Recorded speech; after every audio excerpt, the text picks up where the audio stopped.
Hey everyone, welcome back to the W2 Prison Break Show, the podcast to help you fire your boss and become the CEO of your own business in under 12 months. We're here, day 5. This is day 5 of the W2 Prison Break Roadmap. I just want to take a quick moment here to thank you for joining me this week on this journey. This has been a lot of fun for me. I've gotten some really good feedback. I've enjoyed doing this. It's reminded me of a lot of the lessons that I've learned over the years and the lessons that I'm still continuing to learn. And I'm just grateful that I'm able to share them with you. And I just hope that this serves you. We're going to do a quick recap of what has been covered so far. So, day 1, we covered mindset. I want you guys to listen to this stuff in order. So, day 1, we covered mindset, getting our mind right for being a business owner. This is going to be the most critical thing in all of this is getting your head right. Day 2, we talked about how to start a side hustle, ideas for a side hustle, and how to manage that while we're still doing our full-time job and balancing our life, our busy family life. Day 3, we talked about budgeting and financing for both our personal life and our business. On day 4, we talked about, hey, now we're in the business. Like, what can I expect? What are some of the things that I should be doing? What are some of the setbacks and obstacles, and how do I overcome them? And today, day 5, we're going to get a little bit deeper into scaling your business, growing your business, and sustaining that growth for the long term, and then planning, right? Planning what you want for the business, because maybe you don't want the business for a long time. Maybe you want to build this thing to sell it. And ultimately, we're going to have the conversation around leaving your job.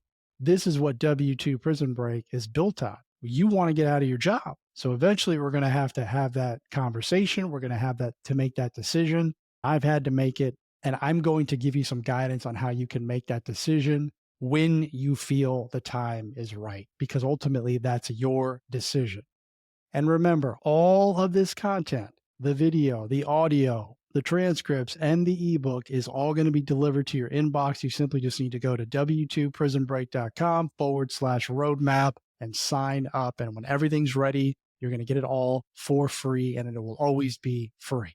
Okay, scaling your business. When we get involved in business, this is the typical path. We're usually starting off on our own. I don't recommend that, but a lot of us are going to do that. And then maybe we'll have one employee, we'll have someone who's part-time, then maybe we'll extend them to full-time, and then we'll start adding people as the business continues to grow. What we're trying to do is scale this thing that you've built, right? That you've built from the ground up, which is so awesome. It's just such a great feeling to build something and watch it develop and grow. And now all of a sudden you got team members and you're going from maybe 5 figures a month to multiple 5 figures a month to 6 figures, and then ultimately to 7. Now, I'm going to tell you, scaling to the 7-figure mark, there's not going to be a lot of variation from going from 6 figures to 7 figures. The challenge is where you're going to have growing pains and blocks is when you're going from 1 million to 3 million, and then 3 million to 10 million and beyond. That's where you're going to require some more advanced skill, mastermind groups, some CEO coaches. I had a CEO coach. He taught me a lot of the stuff that I know that I'm sharing with you in this 5-day series. And you always have to have that strategy hat on, right? When you're looking to scale this thing up, if that's what you want. If you want to build a big business, these are some of the things that you have to do. Now, if you're just looking to get out of your job and, hey, you just want it to get to a certain point and you're good, like if you say, hey, I just want to get to $20,000 per month and I'm good, then that's what I want you to do. I don't want you to feel like you have to build something massive and huge. That's not what everybody wants. But we're going to address that because a lot of people want that. And this is when it's going to get more challenging. Like as you go through this, it gets more and more challenging, which requires you to become better and better, right? You have to become a better leader. You have to become a better person. Like you always have to be working on your mindset mastery as we talked about in day 1 and making sure that you're improving, right? Join groups, join mastermind groups, get around people. If you want to get to a $1 million business or a $10 million business or a $100 million business, you need to get around people that have done that and pay for it. Do not sleep on paying for a mastermind group and to get around these people because I'm telling you, the information that you'll receive will be invaluable. That will help you scale, that will help you grow. So do not shy away from that. It's probably the number one tip that I can give you is that as you grow and scale your business, you need to continually look for ways to invest in you. And now you're investing in the business. Okay. In the beginning, you're investing in you. Now you're investing in you and the business, which is super critical. So you're going to get to a point in your business where you're going to have to make a decision as to what your role is. And as you're building the team, maybe you don't like the strategy stuff. Like I like the strategy work. I like to strategize. I'm kind of the dreamer, right? But I don't like the necessarily the execution part of it. So maybe that's you. Maybe you're looking for someone that will execute your plan, your vision, like you're the visionary. That's how I treat my business. And then I need someone that can go out and do the tactical stuff, right? They can execute, put all the systems and processes in place and make sure that everybody's doing their job. Whereas I'm more of like the visionary and the promoter. So you got to figure out what your role is going to look like in your business. And it's usually based on what your skills are and what you're good at. I would look at taking the Working Genius test. It's an assessment to help you determine what that is for you.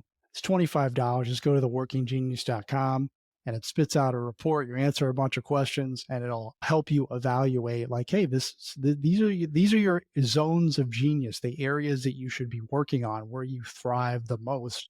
And you can have your employees take this thing as well. Totally worth the $25 investment.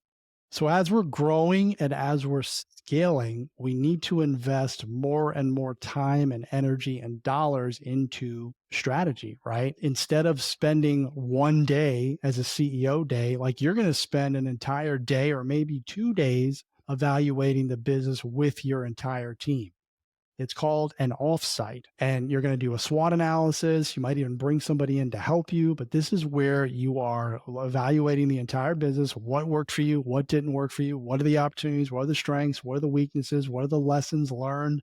What resources do we need? What do we need to add? What do we need to eliminate? What are our goals going to be for the next year? And then what are our priorities going to be for the next quarter?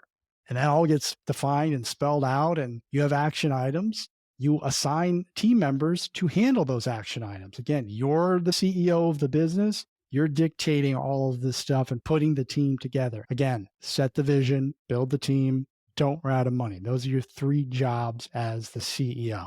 Let's stay a little bit more on building your team. I talked about on day 4 a little bit about how I built my team, how I empowered them. I gave them more and more responsibility. I had the weekly meetings with them. You're going to constantly be doing that, right? What you want, the ideal situation for you as the CEO of the business is that your team members, okay, and this may be hard for you to see right now as you're listening to this, but I promise you, this is where you're going to go if you follow the roadmap and you continue to stick with this. Your team members will be running the business. They'll be running your meetings. And that's intentional. That's going to drive the business forward. Your job is to empower them, to give them all the resources, all the tools that they need. Let them speak their voice. They have a voice. They have an opinion in the business. And the more you do that, the more they start to buy in, the harder that they work for you. Because it's like, hey, I'm part of this now. And don't be afraid to pay them. Don't be afraid to pay them what they're worth. Now they're a part of this. They're all in and they want more tasks. They want more responsibilities. They give the feedback. And when you have that, when you have a room full of people and everyone's contributing and everyone's on the same page, it's just a magical thing. I've seen it. I've seen it in my own business, and it's totally possible if you do this the right way. So look at opportunities for you personally to have some leadership training. I've done this. I had a CEO coach. And if you're interested in learning more about that, you can message me. You guys know how to get in touch with me, right? I can share that with you and I can talk to you about some of my experiences. But there's a lot of leadership training out there. It's something that you definitely want to take advantage of because you're going to need it. Don't just think you have to figure everything out on your own. Again, we're looking for help. We're looking for other people who have done it before that can fast track our success and come in and look at our business and say, hey, you need to implement these strategies. These are super helpful. These work. This will get you from the 6-figure mark to the 7-figure mark or whatever you're trying to break through. With your business, I want you to think about your business as a machine, a well-oiled machine. Everything is systematized. There's a process for everything. There's a procedure for everything. There is no doubt as to what people are supposed to do. Like if there's a task or a job that needs to be done, there's an SOP for it. When a new hire comes on, there's a well-defined onboarding process of everything that they need to go through.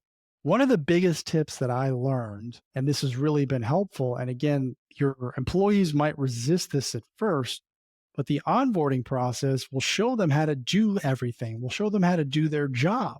When I first started my real estate business, I had a VA that was calling. That's it. They were just dialing. I had to do everything else. So I had to upload leads, contacts, seller information into a CRM, give it to them, filter it out. I mean, it was time consuming. It cut into my 10 to 12 hours, right? Well, what I ended up doing was I recorded that. I recorded that with a screen share and I went through the steps and I gave that and a bunch of other different tasks on my very first hire. I hired somebody for as an admin VA and I gave them all that stuff. I said, here's how you do everything. And then after a while, she recorded her doing all of the tasks and put them in our library. And I'll tell you that she ended up doing all that stuff better than me. All of my assistants ended up doing the stuff better than I did. And that's something I want you all to let go of is we think that nobody can do it better than we can. And that's just simply false. So make sure that there's a library of procedures so that if that person leaves, because you never know what's going to happen, that everything's in one spot. Hey, we have this all documented. We can give it to the next person and so on and so forth. There's actually some really good AI tools that you can look at right now that will build all these as standard operating procedures for you while you're doing your work. It actually records your screen and it will build SOPs based on this. It's actually kind of scary. I think the name of the tool is called Scribe. So check that out. I don't have a lot of experience, but just check it out. But a lot of this stuff can be automated, even the SOP part. What do you want out of this business? Ask yourself that question. What is the goal and the vision for the business? What do you want the business to deliver for you, for your employees, for other people? Where do you want it to go? Again, set the vision. You have to be clear on this. Do you want this business to have 500 employees? What is the vision? What is the mission? Where are you trying to get to? Where are you trying to take this business to? Just like in your personal vision, because you should have a personal vision. And if you don't, my goodness, you must have a personal vision. If you don't have a personal vision, you can't build a business that supports that. So the first thing, and I realize that this is the first time I've talked about personal vision. I should have done that day one. If you don't have a personal vision for your life, where do you want to go? What are you trying to get to? Then what you're doing in your business, you're just going to be driving around in circles. You have to have targets. And the easiest way for you to set a personal vision for you is to just think of a destination. Hey, this is a destination that I want to go to. It can be 5 years, it can be 10 years, it can be 15, whatever. Set that target. What does my life look like? Who am I with? What am I doing? Be very specific with it. Write it out in as much detail as you can. Share it with people, read it multiple times, and then based on that, you can start determining what the action items are for you to get there. But you would never know what to do in terms of action items, goals, priorities, if you didn't know where you wanted to go. Start with the personal vision, and then you can build a business around what your personal vision is. And what you'll discover is that a lot of people, they'll just say, well, I just want to make more money. I want to make $100,000 a month or $10,000 a month or $50,000 a month. First thing I ask them is, why do you want to make that much money? Why is it a round number? They don't have an answer. Mostly they don't have an answer because they're just picking numbers, right? They're just looking at these vanity numbers. Well, I just want to be a millionaire because of my ego, right? Well, do you need $1 million to live the life that you haven't even taken the time to figure out that you want to live? So take that critical step first of figuring out what you want to do, where you want to do it, who you want to be with, how much you think it's going to cost you to maintain this lifestyle, and then build and design your business to meet that personal vision. That's my advice to you. I'm sorry that I didn't say that already, but you do have to have a vision for the business that aligns with your personal vision. Okay. Maybe you're not the type of person that wants to work all the time. that you just want to build something that runs on autopilot and you can step away and just overlook, and you want to travel and you want to see the world, right? Not saying that you're not going to work. You just don't want to build something that's so huge that you feel like it might get away from you. So get clear on that. What do you want for your personal life? What do you want for the business? What do you want for the employees? Because this is big stuff, guys. This is heavy. When you got other people working for you, it's more responsibility. So it's going to require you to be a better leader and do all of this planning and vision. That's your role. That's your responsibility. That's on you. Do not do that. That's unfair to everybody else that's putting their time and their effort and their energy to the business and to you. I think I wore that out there. So we can move on here and talk now about leaving the W-2, leaving the 9 to 5. This was super difficult for me. And maybe it won't be difficult for you. I don't know. Everyone's different. I had set a target, and do this too. When you start your business, just say, hey, I want to leave my W-2 by a certain time frame. Put a date. Get exact with the date. Quit my job. I used to have that on my notepad. Quit my job by the end of 2021. Okay, that was my target. And I started my business at the end of 2019, so I kind of gave myself 2 years. A little bit of fluff there. It was kind of a placeholder. I knew it was achievable. It took me 9 months. And when I got to the 9-month mark, I had made a decision that if I didn't do it now, that my business I was going to go backwards, because I was really gaining some momentum. I was doing a bunch of real estate deals. I was building the team. And I said, if I don't dedicate all of my energy to this, the business is going to go backwards, and it might take me more than 2 years to leave my job. So a little bit of a leap of faith, but I made that decision. It was not easy, because inevitably everything that I had been programmed to think, okay, my steady paycheck's going away. What am I going to do about health insurance? What am I going to do about my retirement account? There was just all these what ifs. What if the business fails? Like, I went through this whole conversation, and likely you will too, because you've done this for so long and you've probably seen this for so long. Your parents have done it. That it's just not something you can just rip off like a Band-Aid. It's challenging. So here's what I did. Again, I was part of a mastermind. I had a coach. I talked to other people who had done it, who had been exactly in my shoes. I interviewed several people. What were you feeling? How did you go about doing it? That made me feel better. And then here's when I knew that I was making the right decision. A close friend of mine, still a very close friend of mine, love him to death. I remember this conversation vividly, because this is what made the decision very easy for me. I had talked to all the people who had left their jobs, who are in my mastermind. Again, people who want to build businesses. I talked to my family about it. Definitely talk to your family. Have that conversation. But I talked to a friend of mine who was still in W-2, who was one of the people, if you listen to any other episodes, said, I want to get paid as much as possible in my 9 to 5 and do the least amount of work possible. Like, that's the mentality of long-term 9 to 5ers. Like, I'm good. I just want to coast and make money and just wait until it's retirement age. And then I'm just going to live in my, cabin in the woods or whatever. And I told him that I had the conversation. I'm like, look, my real estate business is doing well. I'm thinking about leaving my job. And, I'm not sure. I'm talking to people. And I remember he said these words to me. He said, real estate, that sounds kind of risky. And I smiled. And that's when I made my decision. I'm like, he's supposed to say that. He should have said that. And when you get to the point where you're looking at leaving your 9 to 5, I want you to talk to people like that. I want you to talk to people who have no aspirations of becoming a business owner, and they're going to say that to you. All right. Now, some of them will be like, yeah, go for it. But when you hear that, that's when you know you're on to something different. They just don't understand, because they haven't done it before. So again, please look for the answers in the right spots, not the wrong spots. So I left, and the conversation was difficult. Just like all of us do with everything, we project into the conversation. I'd been at this company for 17 years. These people were my friends. I was friends with the president, the vice president, everybody. So I felt bad about it, and I was nervous and scared, and I didn't want to have the conversation. I rehearsed it and I practiced it. And like, I've been there for so long, the company's not going to go on without Brian. I mean, I literally said that. I had the conversation. I decided to do it, and the complete opposite happened. They were happy for me. They were like, you know what?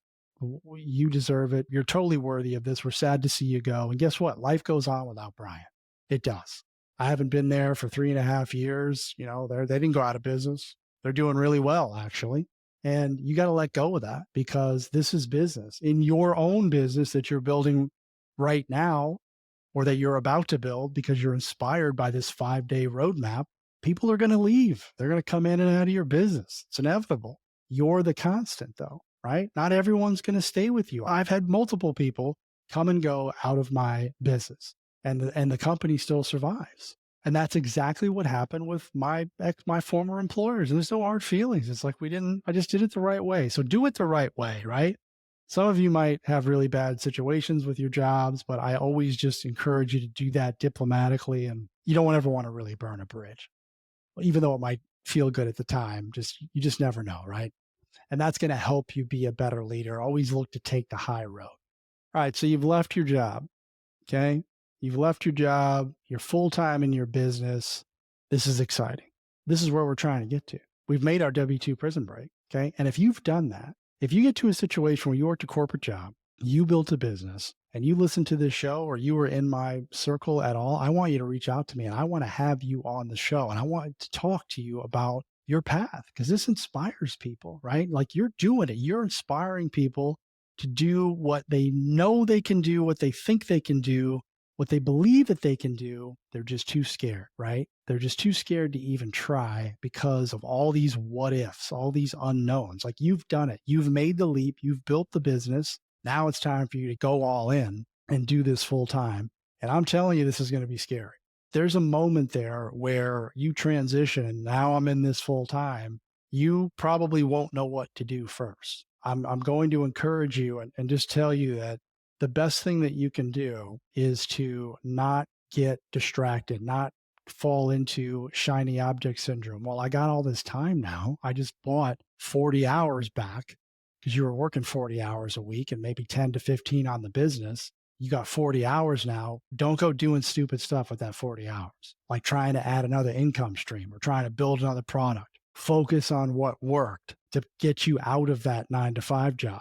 It worked and it worked for a reason. Don't go crazy and get reckless and do other stuff. Just simply add to that. How can I improve this system that I have that's working, that produced enough income to get me out of my 9-to-5 job, to get me to the point where I felt comfortable leaving my job? You need to take that and spend some time. That extra time, I would just simply, how can I improve these systems? How can I do more of it? And again, we're doing that by adding human capital. We're adding more people. We're adding more systems, or maybe we're improving the systems by adding more dollars to it or doing more of it, right? Versus, okay, we're going to go build a bunch of other products. We're going to do this spin-off business. Just build your thing up. Again, focus on doing one thing well for a long period of time, and you are just going to dominate. So if you built this sales business, okay, like you've built this sales agency, the example that I've used multiple times throughout this series, and you've gone from 10 to 12 hours per week, and maybe you've got 1 to 2 people with you working for you part-time or full-time, and then now you've left your job because your income is good enough.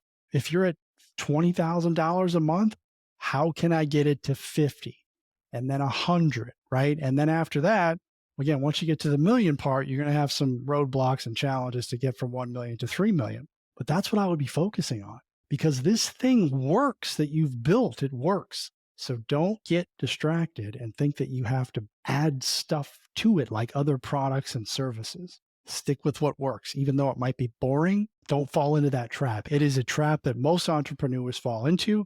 They forget what got them there, right? Oh, no, well, I'll get into real estate now because everyone's doing that. And all of a sudden, their awesome agency that they built, their sales business that they built, starts going in the opposite direction because you're not focused on it. I use this quote a lot, and I learned it from a guest that I had on my show, Alan Stein Jr. And he talks about singular focus, how important singular focus is. If you focus on one thing at a time, doing one thing at a time, you have an 85% chance of completing that thing. When you add a second thing, okay, you're trying to do 2 things at once, right? Multitasking, as we call it. You have a 40% chance of completing both things.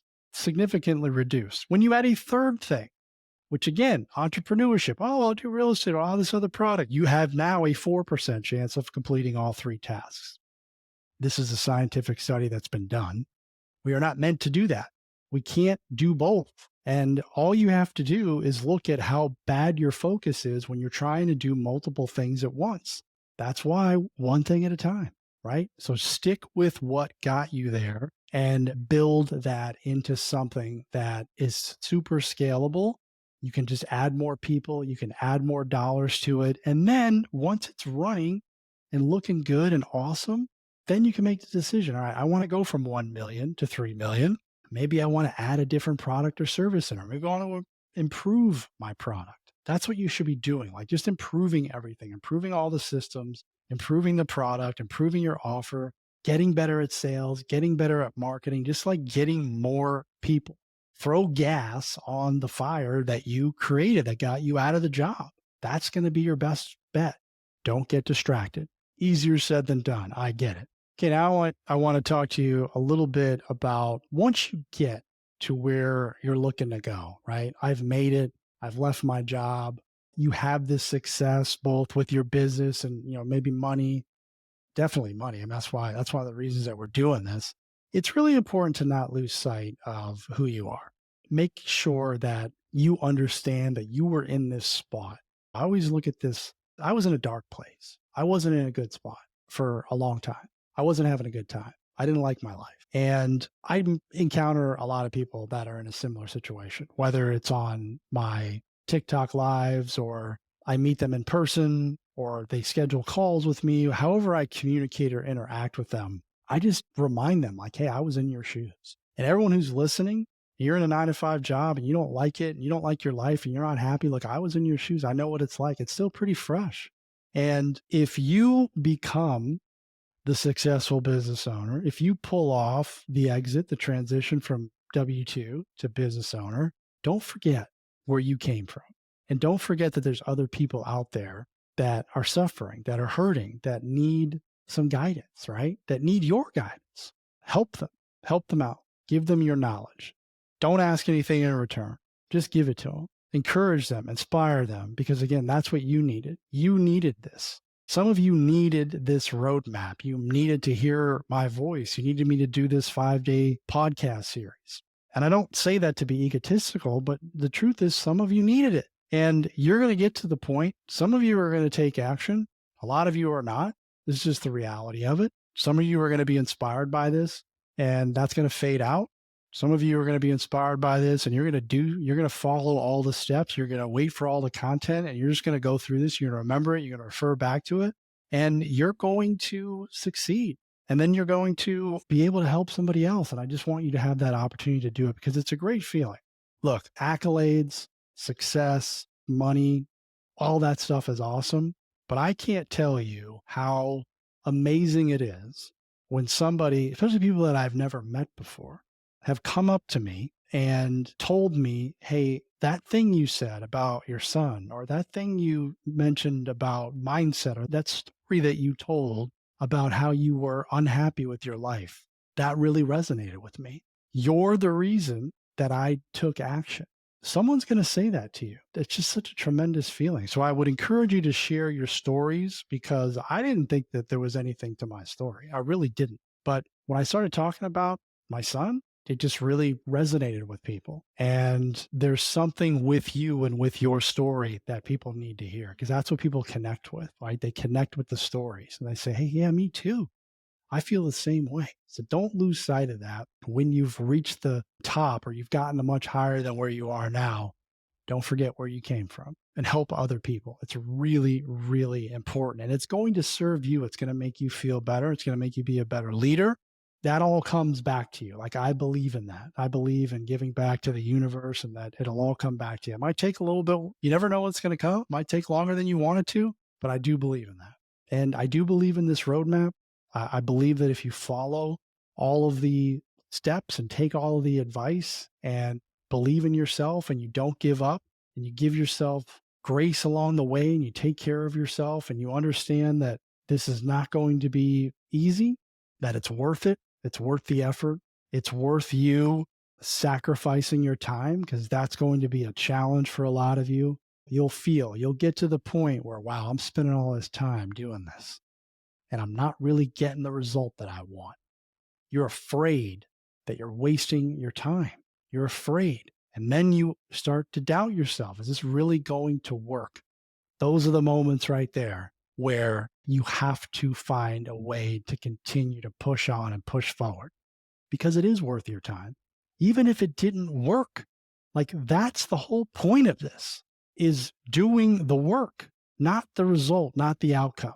It's doing the work, because no matter what, as long as you keep doing the work, as long as you keep pushing, as long as you keep implementing these strategies, these tips, and pushing towards your goals every day, that's where the wins are. That's where you develop. That's where you become a better version of yourself. That's where you get 1% better. The work is the point, not the outcome. Because when you get the outcome, you're always going to want more. There's always going to be something more. There is no end of the road. There is no end of the line. There is no I've made it. You're always going to want something more. It's the nature of the way that we're wired and we're designed. I had somebody on my podcast that made a very great analogy about wanting more, always wanting more. If I give my kid a piece of candy, he's going to want another piece, 2 or 3. So if you get $1 million, you're going to want 2 or 3 or 10. It's never enough. The work is the point. That is it. That's what we're focused on, getting better and finding a way to love that and enjoy that. And look, does having a bunch of money make your life easier? Usually it does. It gives you more opportunity to avoid discomfort, right? To avoid bad situations because you have more money. But it doesn't necessarily mean that you're going to be happy. So learn to love the work. That's where the happiness lies. This episode, day 5, turned out to be a little bit more of an inspirational episode. I really want to encourage you. I want to kind of leave you with something, hopefully, that inspires you, because I'm an inspired guy. That's how I've always lived. When I hear inspiration, when I look at inspiration, it helps me to take action. I hope that I did that for you. And I hope that this roadmap serves you. And I'm super grateful that you have tuned in for the full 5 days and that you signed up. A lot of people have signed up for the roadmap. Once all that stuff's ready, you can get it delivered to your inbox and continue to refer back to it. We've covered a lot of ground this week, from preparing your mindset for the entrepreneurial journey to scaling your business while maintaining a work-life balance.